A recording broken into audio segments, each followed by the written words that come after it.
73. Tracking rainbows, finding treasure. The hunt was on. We were embarking on a new life together, full of excitement and unknown possibilities. With a triumphant hoot, the locomotive of our dreams chugged out of the station, leaving the past behind. Upon reflection, Keith's surprise decision shouldn't have caught me off guard. My life had been derailed from its decades-long track, grinding to a permanent halt. Now, a new platform, train and tracks lay ahead, chugging toward our vibrant future.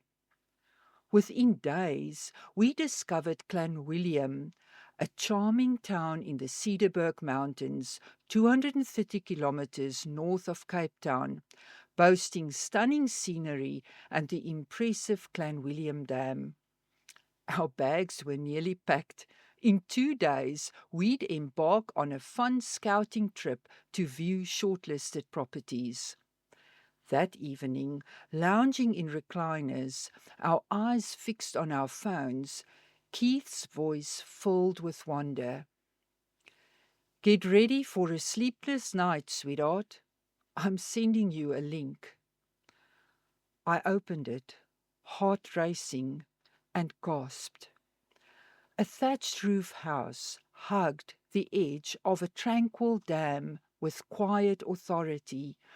Green shutters, large windows, and lush vineyards surrounded it, beckoning, "I am yours, claim me."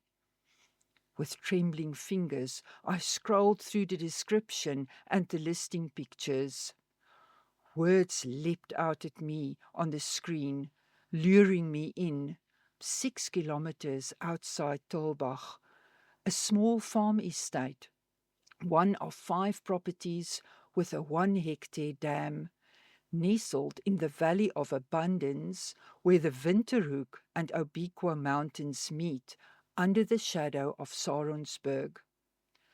Tulbagh, situated 125 kilometers from Cape Town and established in 1699, is a town steeped in history. At its heart lies Church Street, a national monument and one of South Africa's oldest streets. This charming street is lined with beautifully restored Cape Dutch, Edwardian, and Victorian buildings. Each building in Church Street has its own unique story, reflecting the town's resilience, notably after the devastating 1969 earthquake that ravaged Tulbagh, measuring 6.3 on the Richter scale.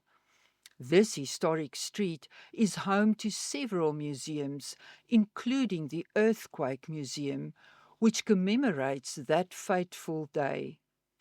The Oude Kerk, a stunning cruciform church built in 1743, and the Victorian period house. Together, they showcase the town's rich cultural heritage. A stroll down Church Street is like taking a step back in time.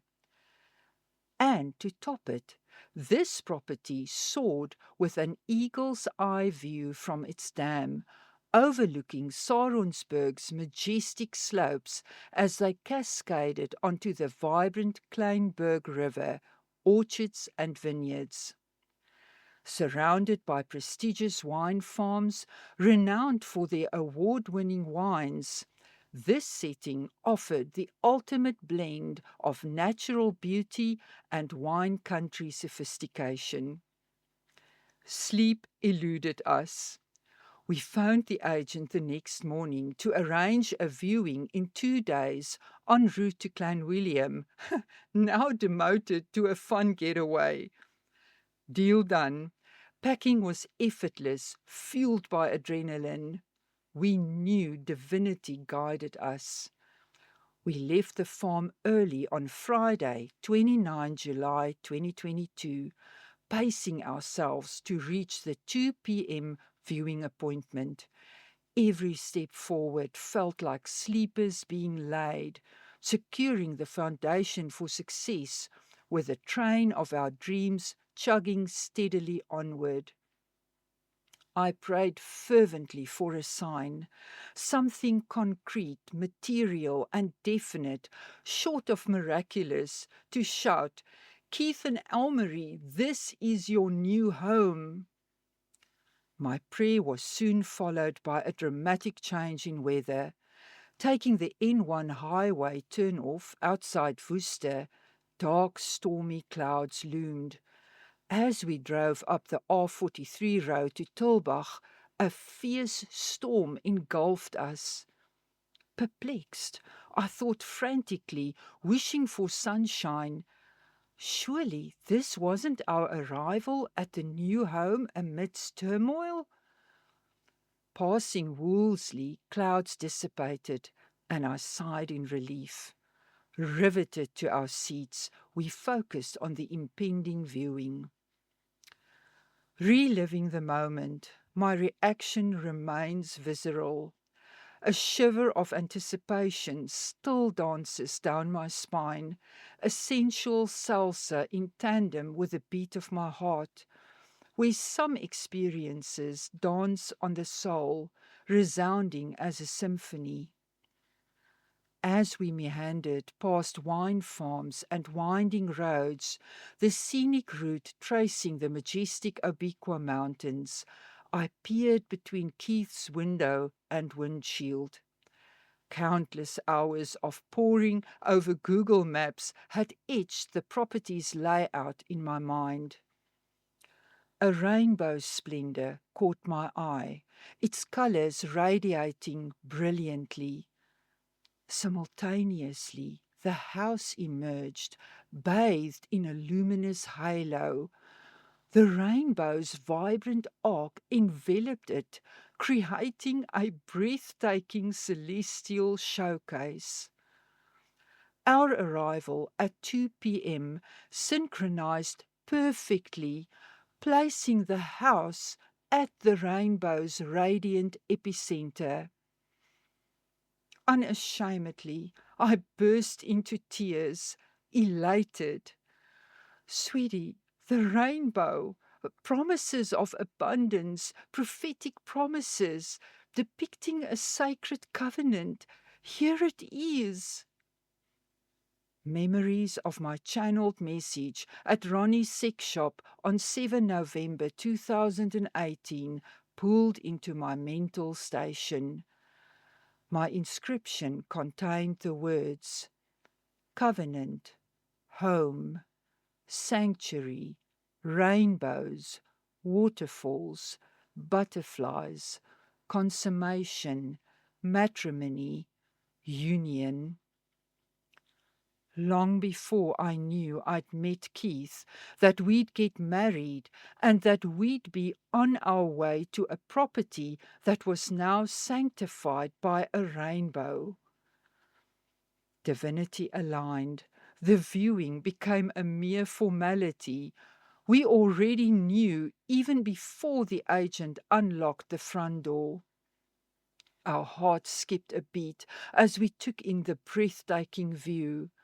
The dam's waters mere steps away, home to gliding barbel and bass, and serene Egyptian geese and weaver nests. Breathless, we drank in the beauty. The turn-off to the intimate estate had revealed a charming 1-kilometre single-lane dirt road, lined with slender saplings of liquid amber trees. Bare-branched peach trees and lush dormant vineyards had unfolded along the winding path, promising new life with the coming spring, culminating in this picturesque sanctuary at its end. The setting oozed serenity. En route, tiny flocks of rain-soaked guinea fowl had preened themselves, releasing soft clucks. A few francolins had made a momentary appearance, darting off amidst the rain-kissed landscape. Safety, peace, quiet, seclusion, privacy, mountains, water, trees. Keith's words helped me board the train to tranquility. Sweetie, this is our place. We'll make it happen. The agent mentioned resident fish eagles frequenting the dam, and I fainted.